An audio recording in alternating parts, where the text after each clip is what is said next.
Yandex Taksi'da bo'layotgan nohaqliklardan bittasi shopir insonga umuman podдержка qilmayapti hozirgi kunda. Sababi 479 ga akamiz reytingi tushib ketgan. Sraz bittada mana Comfort Plus elektro tariflarini yopgan. Xuddi shunday qilib qiynalib yurgan yaqinlarimiz bor. Undan tashqari akamiz SHB taksida ishlar ekanlar. Bu haftadagi 6-7 odam уже Yandexga qaytilyapti. Sababi u yoqda ham уже normalniy o'ziga yarasha minuslari chiqyapti.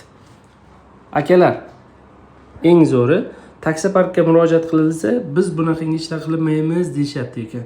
Taksoparkka umuman zarari yo'q. O'zingizlar taksoparklarga qilib beramiz.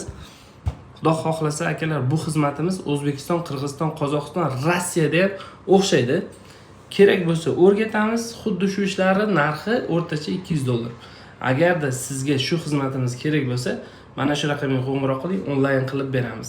Addushi jigarlarga jo'natinglar, like bosib, kommentariyaga plus qoldirganlar uchun maxsus sovg'amiz bor, skidkalarimiz bor. Addushi